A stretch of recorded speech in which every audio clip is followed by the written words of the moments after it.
ঘটক তো আমি যদি না চাইতাম তাহলে তোমার এই ভালো জায়গায় আসলে বিয়েটা হতো না। যেহেতু আমি চাইছি বিদায়ী আমি এই ভালো ঘরে তোমার সম্বন্ধটা আনতে পারছি। এখন আমার একটা দাবি আছে। তো আমি বললাম যে দাবি আপনার কি দাবি সেটা আমার বাবা মাকে বলেন। তো ঘটক বলতেছে না তোমার বাবা মাকে বললে তো আর সেই দাবি পূরণ হবে না। তো তুমিও আমিও চাই তুমিও ভালো থাকো আমিও একটু ভালো থাকি। তা আমি বললাম যে বিষয়টা আমি বুঝতে পারি না আপনি বলেন। তো ঘটক বলতেছে যে তুমি তো বিয়ে করে স্বামীর ঘরেই যাবা, তো আমার ছোট্ট একটা দাবি তুমি আমাকে এক রাতের জন্য খুশি করো। তখন আমি বললাম এটা আপনি কি বলতেছেন? বলতেছে যে হ্যাঁ এটাই, তুমি যদি এখন আমাকে খুশি না করো তাহলে তোমার এই বিয়েটা হয়তো ভেঙেও যেতে পারে।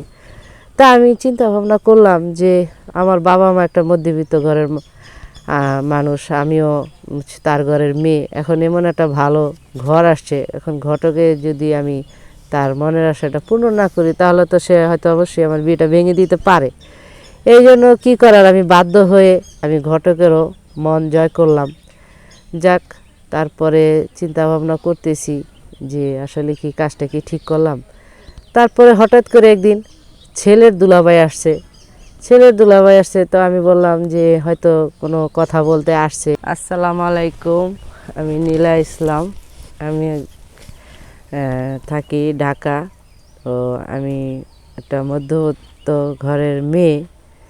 তো আমার বাবার এত অর্থ সম্পদ নেই, আমরা মোটামুটি আর কি চলতে পারি। তো আমি লেখাপড়া করছি, যতটুকুই করছি ইনশাল্লাহ। তো মধ্যবিত্ত ঘরের মেয়েদের আর কি যা হয় যে একটা মেয়ে সাবালক হলে তাকে বিয়ে শাদী দেওয়ার অনেকটাই টেনশন থাকে বাবা মার।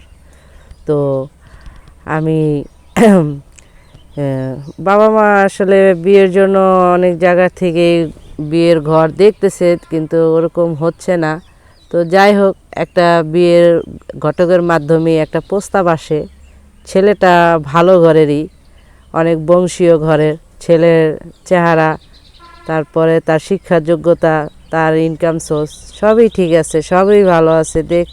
তো একদিন ছেলেটা আসে আমাদের বাড়িতে আমাকে দেখার জন্য, তার ফ্যামিলি নিয়ে। তো তার ফ্যামিলিগতভাবে আমাকে দেখা ছেলেটা আমাকে পছন্দ করে, আর আমিও ছেলেটাকে আমার অনেকটাই ভালো লাগে। যেহেতু আমি একটা মধ্যবিত্ত ঘরের মেয়ে, তা আমি চাইবই যে আমার জীবনে এরকম একটা পুরুষ আসুক যে আমাকে ভালো রাখতে পারবে, আর সমাজে সে মানুষের কাছে আমি বলতে পারবো যে সে আমার একজন যোগ্য স্বামী। তো যাই হোক, তো কথাবার্তি হয়েছে, ছেলেও আমাকে পছন্দ করছে। তো তারা চলে গেছে। তো একদিন হঠাৎ করে ঘটক আসছে আমার সাথে কথা বলতে। তো বলতেছে আমার সাথে কিছু কথা আছে। তো আমি চিন্তা করলাম কথা থাকতেই পারে মানুষ মানুষের সাথে, এমন আর কি কথা। তখন ঘটক আমাকে পার্সোনালিভাবে বলল যে দেখো, তোমার তো এই বিয়ের ঘটক তো আমি যদি না চাইতাম তাহলে তোমার এই ভালো জায়গায় আসলে বিয়েটা হতো না। যেহেতু আমি চাইছি বিদায়ী আমি এই ভালো ঘরে তোমার সম্বন্ধটা আনতে পারছি। এখন আমার একটা দাবি আছে। তো আমি বললাম যে দাবি আপনার কি দাবি সেটা আমার বাবা মাকে বলেন। তো ঘটক বলতেছে না তোমার বাবা মাকে বললে তো আর সেই দাবি পূরণ হবে না।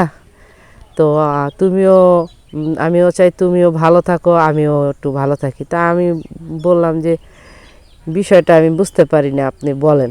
তো ঘটক বলতেছে যে তুমি তো বিয়ে করে স্বামীর ঘরেই যাবা, তো আমার ছোট্ট একটা দাবি তুমি আমাকে এক রাতের জন্য খুশি করো। তখন আমি বললাম এটা আপনি কি বলতেছেন? বলতেছে যে হ্যাঁ এটাই, তুমি যদি এখন আমাকে খুশি না করো তাহলে তোমার এই বিয়েটা হয়তো ভেঙেও যেতে পারে। তা আমি চিন্তা ভাবনা করলাম যে আমার বাবা মা একটা মধ্যবিত্ত ঘরের মানুষ, আমিও তার ঘরের মেয়ে। এখন এমন একটা ভালো ঘর আসছে, এখন ঘটকে যদি আমি তার মনের আশাটা পূর্ণ না করি, তাহলে তো সে হয়তো অবশ্যই আমার বিয়েটা ভেঙে দিতে পারে। এই জন্য কী করার, আমি বাধ্য হয়ে আমি ঘটকেরও মন জয় করলাম। যাক, তারপরে চিন্তা ভাবনা করতেছি যে আসলে কি কাজটা কি ঠিক করলাম।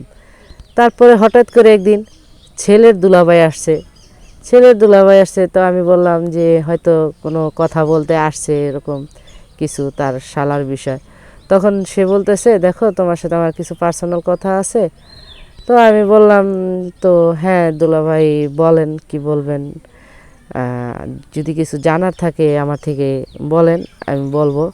তখন বলতেছে, না দেখো এরকম কিছু না, তুমি তো আমার শালার বউ হবে কদিন পরে, তো আর শালার বিয়ের ঘরটা তো সেটা আমি আমার শ্বশুরবাড়ি, যেহেতু আমি বড় জামাই, আমি ঠিক করছি আমার শালার কার সাথে বিয়ে দিব না দিব।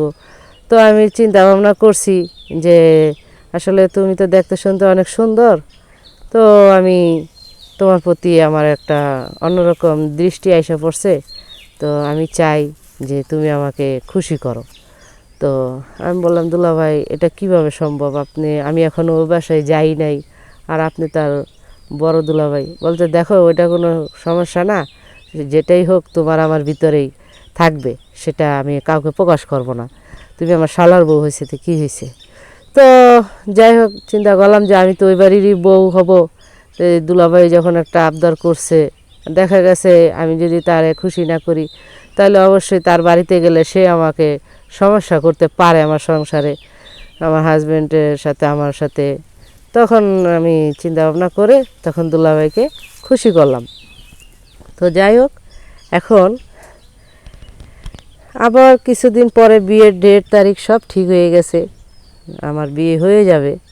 এর ভিতরে আমার নিজেরই আপন দুলাভাই, সেও বলতেছে যে শালি, ছোট থেকে বড় হয়েছে চোখের সামনে, কোনো দিন কখনো ওরকম তোমাকে কিছু বলি নাই, আসলে তোমাকে সবসময় আমার ভালো লাগে। তো আমার মনের একটা ইচ্ছা, তুমি তো পরের বাড়ি চলেই যাবা, স্বামীর সংসারই করবা, তো আমি তোমার দুলাভাই হিসাবে আমি তো তোমার কাছে আমার শেষ একটা চাওয়া। আমি বললাম, দুলাভাই আপনি বলেন কি চান, আমি শালি হিসাবে আমার সাধ্যমতো আমি চেষ্টা করব। তখন দুলাভাই বলতেছে, দেখো তোমার বোনরে অনেক দিন হয়েছে বিয়ে করছি, যাই হোক সংসার করতেছি, কিন্তু তোমার প্রতি আমার একটা অন্যরকম লোভ ছিল, আসলে সেটা বলি বলি করে বলা হয় নাই। এখন তুমি তো পরের বাড়ি চলেই যাবা, তাহলে আমাকে তুমি একটু সময় দাও, আমাকে একটু খুশি করো। আমিও চাই যে যাক, আর কিছু পাই না পাই একটু শালির কাছে একটু আনন্দ পাইছি। এখন আমি বললাম যে দুলাভাই, আপনিও শেষমেশ আমার সাথে এই ধরনের কথাটা বললেন, এখন আর কি করার। এখন আমি বোন হিসাবে আমার বোনের স্বামীরে যদি আমি এখন এতটুকু সুখ না দিতে পারি, পরে আপনি সারা জীবন আমার বোনের সাথে হয়তো ভালো বিহেভ করবেন না, আমার বোনকে অশান্তিতে রাখবেন। তা আমি চাই না যে আমি পরের বাড়ি যাওয়ার আগে আমি কোনো অশান্তি করে যাই। তো ঠিক আছে, দুলাভাইকেও লাস্টে খুশি করলাম। করে তখন আমার বিয়ের দিন তারিখ সব ঠিক, এখন আমার বিয়ে হয়ে গেছে। তো আমি যখন বাসর ঘরে যাই, তখন আমি মনে মনে ভাবতেছি যে আমি সবাইকে খুশি করলাম আজকে আমার এই স্বামীকে পাওয়ার জন্য, আর আমি আমার এই স্বামীকে আমি ধোঁকা দিতেছি। আমি কি আসলে কি কাজটা ঠিক করছি? আসলে আমি এইগুলাই ভাবতেছি যে তার সাথে আমি প্রতারণা করছি, তাকে পাওয়ার জন্য, তার সাথে বিয়ে হওয়ার জন্য কত, তো আমি কয়জনরে খুশি করলাম। ওদিক দিয়ে ঘটক, এদিক দিয়ে তার দুলাভাই, এদিক দিয়ে আমার দুলাভাই, একজন মানুষের পাওয়ার জন্য আমার তিনজন মানুষকে খুশি করতে হয়েছে। তো আসলে আমি কাজটা ঠিক করি নাই, অন্যায় করছি। যদি আপনারা আমার এই ভিডিওটা দেখেন, তাহলে এই ভিডিওর মাধ্যমে আমাকে কমেন্ট করে বলবেন যে আসলে আমি কি অন্যায় করছি না ভুল করছি। আমার জানা মতে আমি অন্যায়ই করছি, আর এরকম ভুল কেউ কখনো করবেন না, আমার মতো ভুল কেউ কখনো করবেন না। একজনকে পাওয়ার জন্য আপনি জীবনটা তিনজনের হাতে সঁপে দেওয়া, আসলে এটা সমাজে ঠিক না।